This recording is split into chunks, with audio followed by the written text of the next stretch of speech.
On the edge of the galaxy, hidden behind storms of plasma and fields of shattered asteroids, lay the planet Karn, a world so cruel and deadly that even the most hardened spacefaring species whispered its name with respect and fear, because here the air itself could cut your lungs. The rivers carried poisons older than stars, and the mountains roared with avalanches of molten rock. Every few days, as though the planet wanted to shake off anything that dared to live, the Karn people, tall, clawed and armored by nature, were born of this chaos, and over countless generations they learned to endure its endless fury. Growing stronger with each generation, their bodies hardened by pain, their minds sharpened by the constant threat of death, until no other species dared to challenge them on their own soil. And no outsider had ever survived more than 3 days upon their toxic ground, in their grand council hall.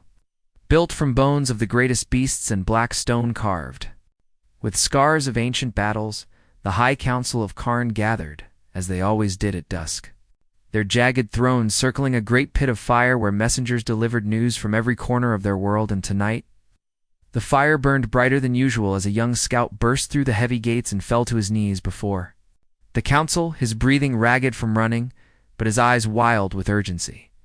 The High Warlord, a massive figure whose claws still dripped with the blood of his last hunt, rose from his throne with a low growl and stared down at the scout, his voice a thunder that shook the bones of all present. "Speak, boy. Do you run into this hall as though the sky itself is falling?" The scout swallowed hard, his voice trembling as he answered, "Forgive me, Warlord, but the sky is falling. Fleet has arrived in orbit. Not one ship, but many. It's black and vast, with markings we do not know. They call themselves humans." At the word humans, the council chamber erupted in laughter so loud and cruel it drowned out even the roar of the fire, because though none of them had ever seen a human before, all of them had heard stories of these frail creatures, soft-skinned, fragile, born on a gentle green world where the rains were sweet and the beasts were small, and the very idea that such a species dared to come to Karn was too ridiculous to believe. One of the counselors, her fangs gleaming as she leaned forward, hissed through her amusement, "Let them land. Let them try. The jungles will swallow them. The storms will break them. The beasts will feast on their bones. By dawn there will be nothing left to bury." The warlord raised his hand, silencing the chamber, though a faint smirk curled at the corner of his mouth. "Very well," he declared. "Let them come. No world is deadlier than Karn. We have nothing to fear from soft creatures of a soft world. Send no warning. Open no dialogue. Watch them die. Then we will collect their weapons and their skulls as trophies." And so the orders were given. By nightfall, the people of Karn gathered in the hills and on the cliffs, their eyes turned upward as streaks of fire cut through the thick storm clouds above, the black shapes of human dropships descending toward the surface in perfect, silent formation, their engines humming softly even as lightning forked and struck all around them. The Karn watched with cruel amusement, certain that even the landing itself would kill many of them, because Karn's storms had torn apart mighty warships before. But the human ships did not falter, did not spin, did not burn, and when they touched down, they did so calmly, quietly, as though they had done this 1,000 times before. The Karn waited for screams. They heard none. They waited for the humans, too, run from the jungle beasts. They saw none flee. Instead, the humans marched out of their ships in long lines, clad in dark, flexible armor, carrying strange black rifles, their visors glowing faintly in the red haze of Karn's poisonous air, and they walked straight into the jungle without a word, disappearing into the darkness as though it were no more dangerous than a quiet garden. The Karn scouts followed from a distance, eager to witness the inevitable slaughter, eager to report back how the humans had been torn apart by fanged serpents or dragged, screaming into the shadows by the winged hunters that ruled the night. But hours passed, and still nothing. When dawn broke, the scouts crept closer to the place where the humans had camped, their claws ready, their eyes sharp, their ears straining to hear even the faintest cry for help. But what they saw froze them in place. The humans were alive. More than alive, they were calm, sitting around their fires, eating in silence, as though nothing unusual had happened. Their armor scratched and steaming, but their bodies whole, while all around them lay the corpses of Karns. Fiercest predators, massive. Deadly beasts that no Karn dared face alone, piled neatly like logs. Their throats cut or their skulls smashed open. One human, noticing the scouts watching from the trees, slowly raised his head, his visor glinting in the dim light, and though he said nothing, the message in that gaze was clear. We are not here to die. We are here to hunt, and in that moment, for the first time in centuries, the Karn began to feel something they had almost forgotten: fear. The sons of Karn sank quickly beyond the jagged mountains, and with their retreat came the thick black fog that rolled down from the cliffs and smothered the jungle below, carrying with it the smell of sulfur and the sharp hiss of unseen creatures slithering through the darkness, their glowing eyes already watching from the shadows. The Karn people had always feared the night. Even their strongest hunters stayed inside their bunkers after sunset, because the night belonged to beasts that no weapon could truly tame.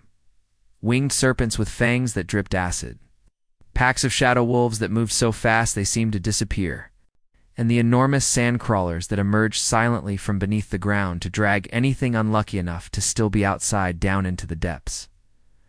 But tonight, the humans were still outside. From the cliffs above, the Karn scouts watched with wide, unblinking eyes as the humans moved calmly through the growing darkness. Their small camp marked by a circle of faint blue lights that glowed softly but did not seem to invite any of the predators closer. The scouts waited, breathless, because surely now the humans would panic. Surely now they would hear the howls from the treetops and the rumble beneath their feet and understand that Karn would not tolerate their arrogance.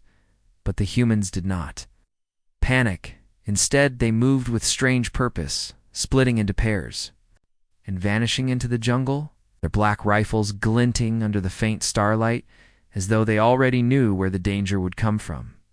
Some stayed behind at the camp, crouched low by the fires, laying out metal traps and setting up small devices that beeped softly before going silent again, while others disappeared entirely, melting into the black fog without sound. It began with the screech of a serpent from high in the trees. A massive creature with leathery wings and glowing green eyes dropped down into the camp, its tail lashing and jaws snapping, but before it even touched the ground, a sharp crack echoed through the air, and the serpent crashed dead into the earth, its skull shattered by a single shot from a human rifle. The Karn scouts flinched at the sound, their claws digging into the rocks. They had never seen anyone kill a sky serpent so icily. It usually took 10 warriors and a full night of hunting to bring down just one, yet the humans had barely looked up before ending it. Then came the shadow wolves. Dozens of them burst from the jungle at once, their bodies blurring as they moved so fast the eye could barely follow, their claws tearing at the earth, their howls piercing the night. But as they reached the edge of the human camp, there was a sudden flash of blue light, and the wolves slammed into an invisible wall of energy, stunned just long enough for the humans to rise and open fire. By one, the wolves fell, their dark bodies twitching in the dirt as the humans advanced without fear, their movements precise and silent, as though this battle were nothing more than a routine drill. From the cliffs above, the scouts could barely breathe. They had never seen anything like this. Not only were the humans surviving Karn's deadliest night creatures, but they were winning. And then the ground began to move. The scouts' eyes widened in terror as the earth beneath the humans. Camp cracked and split open.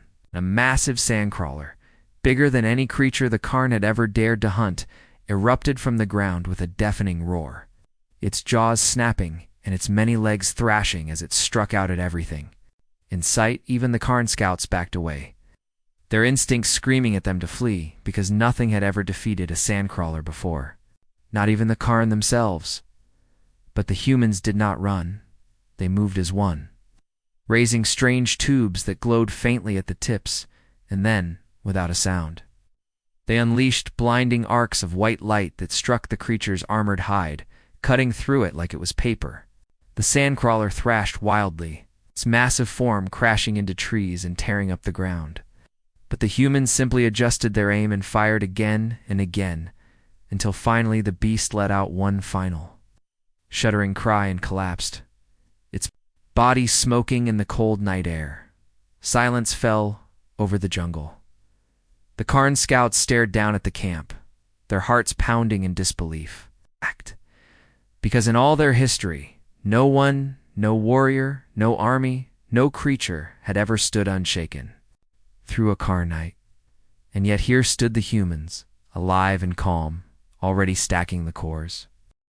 By the second morning, the skies above Karn were clearer than they had been in years, though the smell of blood and scorched earth still hung heavy over the jungle where the humans had made their camp, and every Karn who watched from afar could feel the weight of what had already happened, not just because the humans had survived, but because they had done so without fear, without hesitation, and without loss. Word of the humans' defiance spread quickly across the planet, carried from hunter to hunter, village to village, until even the High Warlord himself could no longer ignore the whispers that grew louder with every passing hour. Whispers that the humans were not just enduring Karn's wrath, but taming it. Inside the great stone hall of the Warlord, the counselors argued bitterly, their claws scraping the blackened table as they demanded explanations for what they had seen. One snarled that the humans must have used trickery, must have brought forbidden weapons or machines. Third insisted it was impossible. No matter what the scouts said, no one could kill a sandcrawler in a single night. But the Warlord did not speak at first. He sat at the head of the table, his massive hands folded under his chin, his golden armor still bearing the deep scars of his own battles long ago. His eyes fixed on nothing but the faint smoke that still rose from the jungle beyond his window. Finally, when the shouting grew too loud to ignore, he rose slowly to his full height, towering over the council, and his voice was like stone cracking as he spoke. "Enough. If these humans are truly as dangerous as you claim, then I will face them myself. If they can kill our beasts, let them try to kill me." The hall fell silent at his words, because no one dared question the Warlord's strength. He had defeated every challenger since the day he ascended, torn apart predators twice his size, with his bare hands, and stood unshaken through storms that had drowned entire valleys. If Karn itself had a voice, many believed it would sound just like his. That afternoon, the Warlord gathered his elite 24 of his strongest warriors, clad in dark armor and mounted on armored beasts that growled and hissed as they prepared for battle. At his side stalked a creature bred only for war, a hulking six-legged predator with jagged teeth and black scales so hard they could withstand molten rock. The procession thundered into the jungle, tearing through vines and crashing through trees, leaving a trail of broken earth in their wake. And the Karn scouts followed at a distance, eager to see the Warlord humiliate the humans and remind the world who truly ruled this land. They reached the human camp just before dusk. The humans were waiting. They stood in a quiet line at the edge of the jungle, their visors reflecting the blood-red sky, their rifles resting casually in their hands. As though the sight of the Warlord and his monstrous company was nothing worth noticing, for a moment, neither side moved. Even the jungle seemed to hold its breath.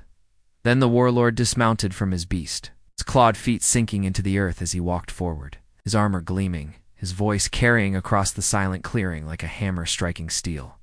"You have no right to walk our soil," he growled, his words slow and deliberate. "This is Karn. We are the deadliest this galaxy has ever known.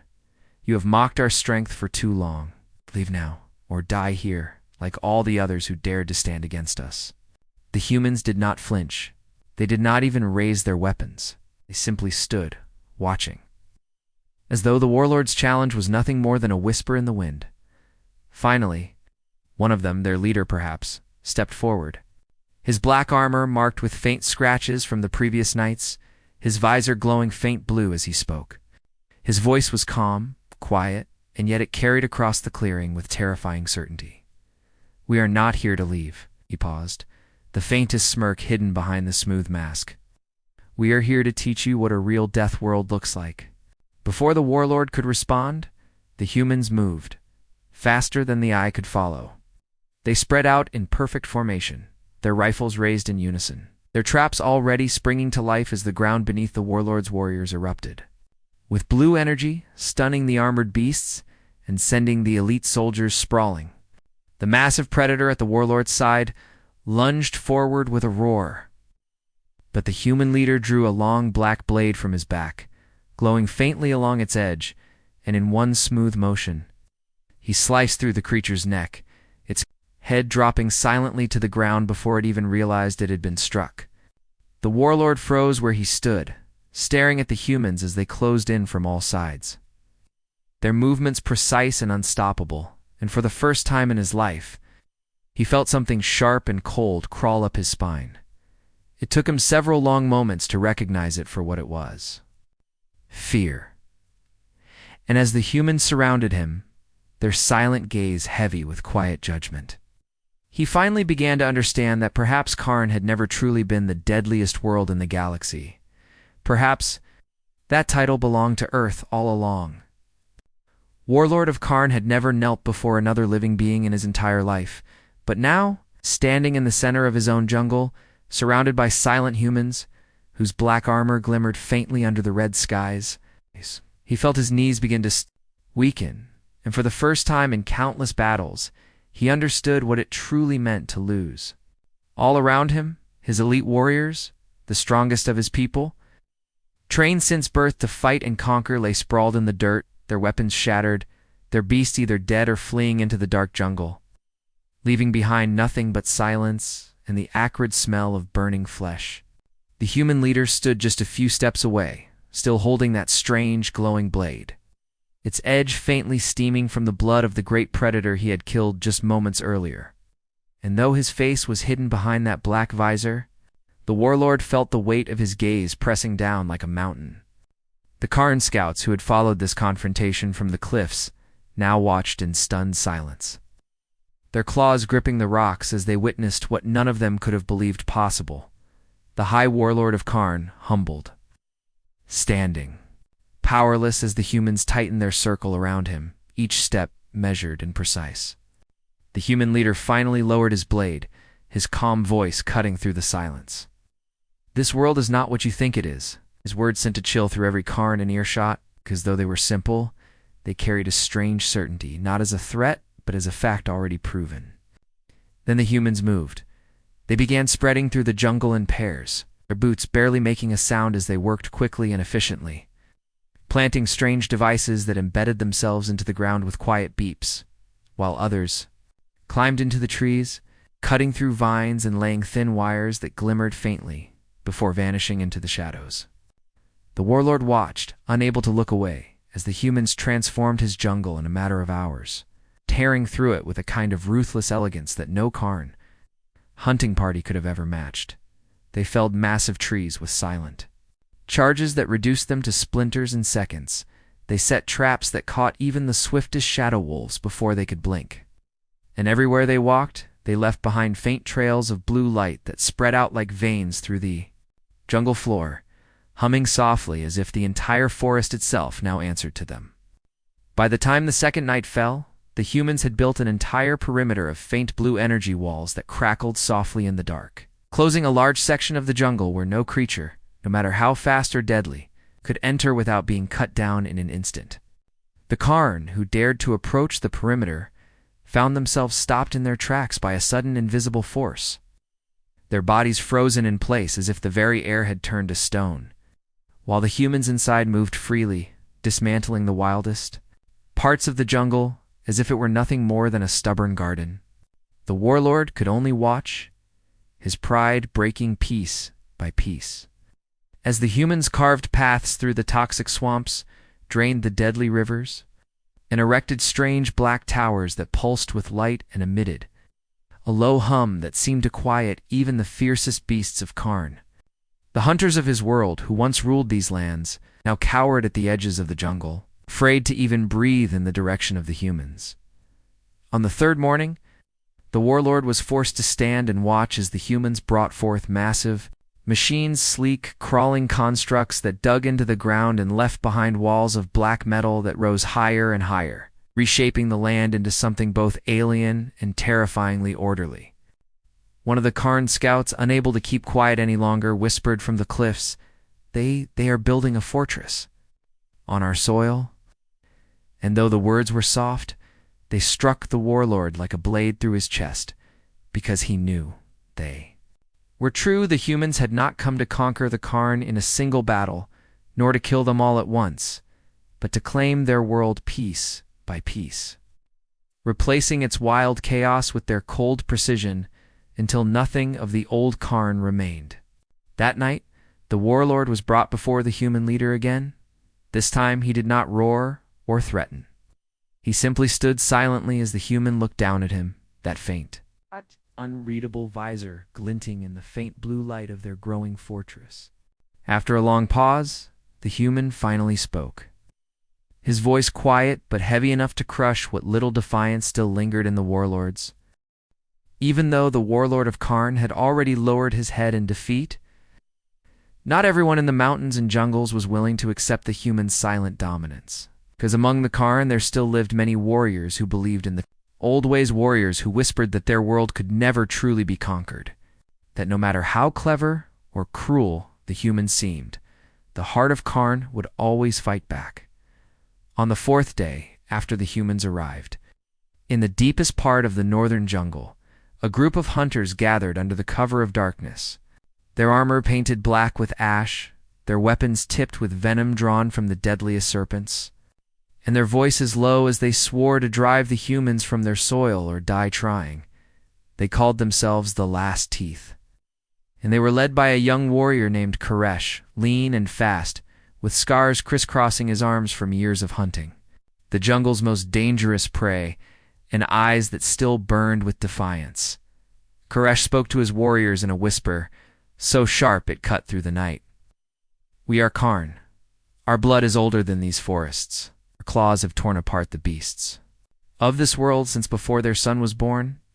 No outsider can survive what we will bring.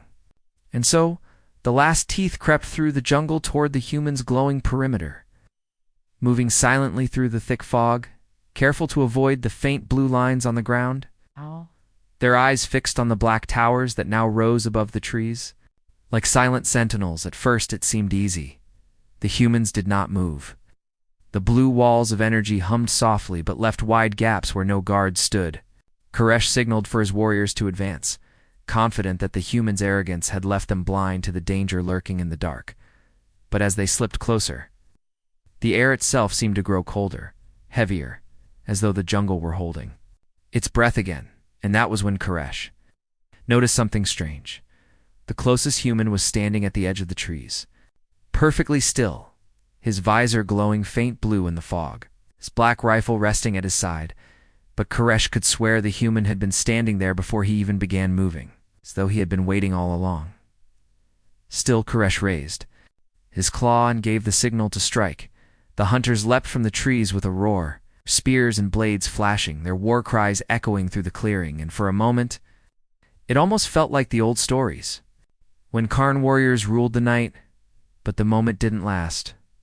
With a single, quiet gesture from the waiting human, the jungle exploded with light and sound. Blue energy walls flared to life in an instant, trapping the car in a cage of searing force. Hidden guns rose from the ground, hissing softly as they fired thin, precise beams of light that cut through armor like paper. The black towers pulsed, sending shockwaves through the earth that dropped the Karn warriors to their knees before they even reached the humans. The Last Teeth fought anyway, clawing and slashing and throwing themselves against the energy walls. But no matter where they turned, there was always another human already waiting, already aiming, already moving, as though they had known exactly where every Karn would strike. One by one, Koresh's hunters fell, their bodies thrown aside with cold efficiency, until only Koresh himself remained, his breathing ragged, his claws trembling as he stared up at the human leader, who now stood just a few steps away, that strange glowing blade still sheathed at his back.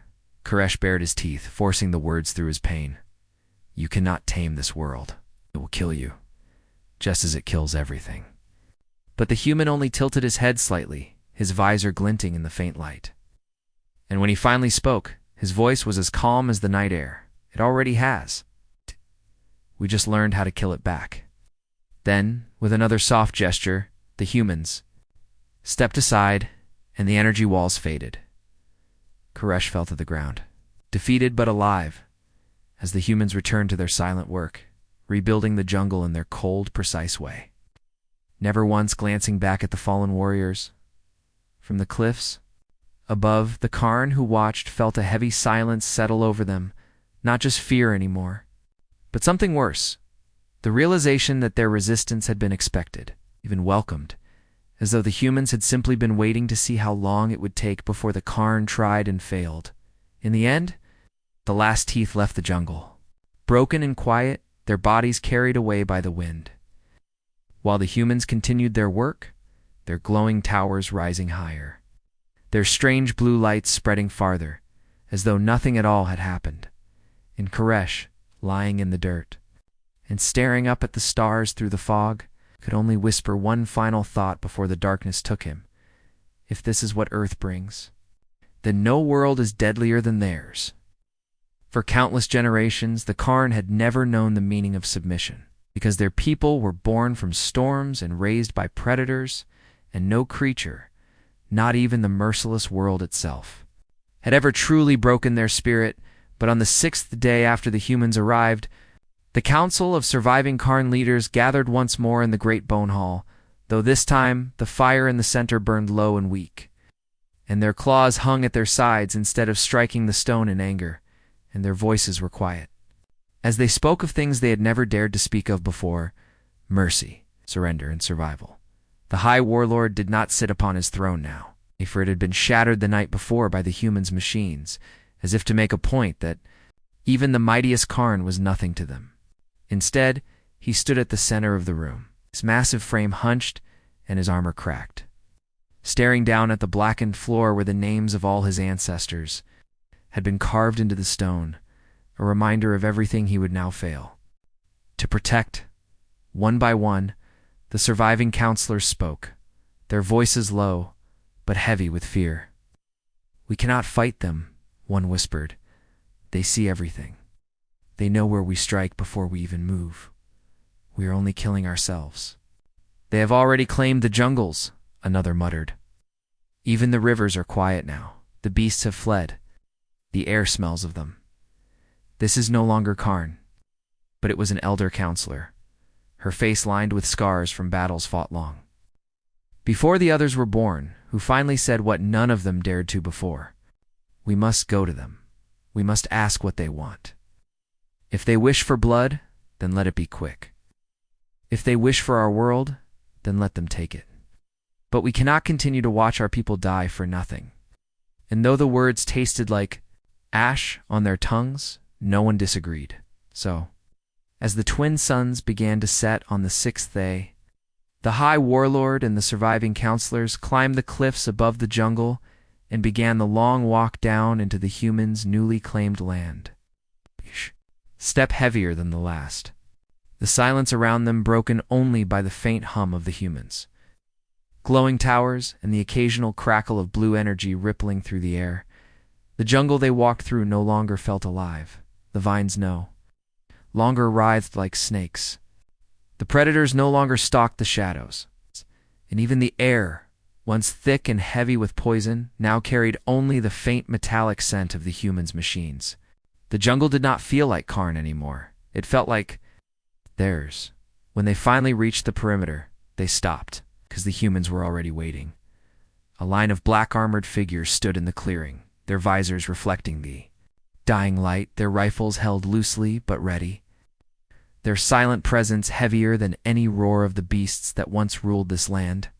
The human leader stood at the center, exactly as he had before, still and calm, his hands resting behind his back, as though he had known they would come.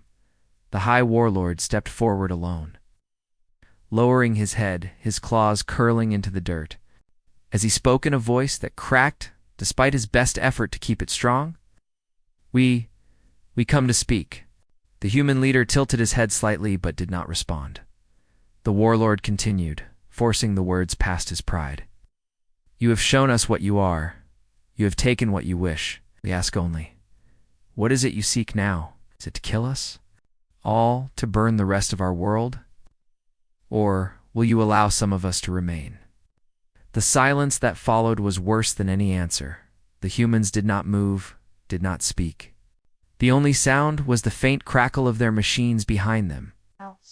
The faint hum of the energy walls slowly tightening their grip around the jungle. For several long moments, the warlord waited, his claws trembling, his chest heavy, but the humans only stared back, their unreadable visors glinting in the faint blue light, and in that silence, the warlord realized the truth. The humans did not need to answer. Because the answer was already clear, they were not here to negotiate. They were not here to forgive. They were here to claim what they already considered theirs. And yet, even knowing this, the warlord dropped to his knees, pressing his claws into the dirt in a final act of desperation, his voice breaking as he spoke the words that no Karn had ever dared to speak before. Have mercy.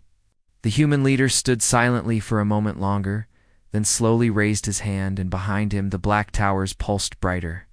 The energy walls creeping forward like the closing jaws of a predator, the jungle growing even quieter as the last of Karn's wild heart was smothered under the weight of human precision. And without a single word, without a single gesture of acknowledgement, the humans turned and walked back into their camp, leaving the warlord and his counselors kneeling in the dirt, surrounded by the silence of a world that no longer.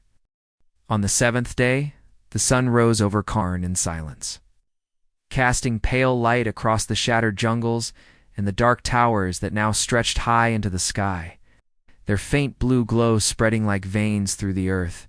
And though the world still looked like Karn from a distance, those who walked its ground knew that something vital had already been lost, something that would never return. The Karn who survived now gathered in the hills and on the cliffs, watching from afar. As the humans completed their quiet, merciless work below, their movements precise and patient, their machines humming softly as they reshaped the land with cold determination in the clearing below. The High Warlord and his remaining counselors still knelt in the dirt where they had fallen the night before, too afraid to rise, too proud to run, waiting for some sign of what the humans would finally decide to do with them. For hours, the humans gave no answer. They moved through the jungle as if the Karn were not even there, dismantling the last remnants of the wild, cutting down the sacred groves where Karn warriors once sharpened their claws, draining the black rivers where the ancient serpents slept, clearing the great stone altars where generations of Karn had made their offerings to the world that had given them life. It was not until the sun stood high overhead that the human leader finally stepped forward, his black visor glinting in the sharp light, his glowing blade still sheathed at his back, his silent presence heavier than any roar the jungle could have given. The warlord looked up at him, his claws digging into the ground, his breath shallow, as though the air itself had grown too heavy to bear, and though he tried to speak, no words would come. Instead, the human raised his hand. At once, the dark towers across the jungle flared brighter, sending a low, pulsing hum through the earth. The ground itself began to shift, cracking open in long lines that glowed blue as vast metal plates emerged from beneath the surface, locking together with mechanical precision until the forest floor was covered in black steel that reflected the suns. It's like a sheet of glass. The great predators that had once ruled the night now fled into the hills, their cries fading into the distance. And the toxic winds that had scoured the land for ages now fell still, tamed by unseen machines that hissed and hummed as they worked. Within hours, the heart of Karn's jungle was gone, replaced by a cold, perfect fortress that rose higher and higher, the human silent judgment written into every blade of metal, every wall of energy, every tower that pierced the sky.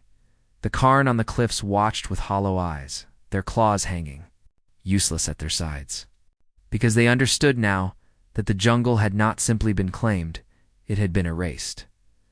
When the fortress was complete, the human leader turned back to the warlord, his black visor reflecting the broken figure kneeling before him, and though He still spoke no words.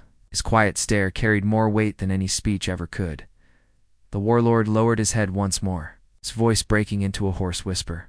"Is this your mercy?" For a long moment the human said nothing. Then, without turning his head, he raised his hand once more. And behind him the dark towers pulsed one final time, a deep, resonant sound that rolled through the hills like thunder, and the blue energy spread outward in every direction, washing over the jungle, the rivers, the cliffs, until even the stars above seemed to dim under its light. When it faded, there was nothing left of the old cairn. The sacred stones were gone. The hunting grounds were gone. Even the ancient trees, older than memory, had been swept away, replaced by smooth steel and silent machines that no cairn could ever hope to undo. At last, human leader turned and began walking back toward the fortress, his soldiers falling into step behind him, their rifles slung over their shoulders, their boots striking the metal ground in perfect unison. The warlord and his counselors remained where they were, kneeling in the dust, too broken to rise, their hearts heavy with the knowledge that their world, once the deadliest in the galaxy, had been brought to its knees in just 7 days. And though the humans spoke no words, the meaning of their silence was clear. This was no negotiation. This was no warning. This was the verdict, and Karn had been found unworthy, as the last echoes of the humans' footsteps faded into the humming silence of their new fortress. The warlord finally looked up at the sky, now darkened by the humans' great black ships blocking out the stars, and whispered the truth that every Karn now carried in their chest like a stone. "We thought no world was deadlier than ours," he said quietly. "But Earth has shown us how wrong we were."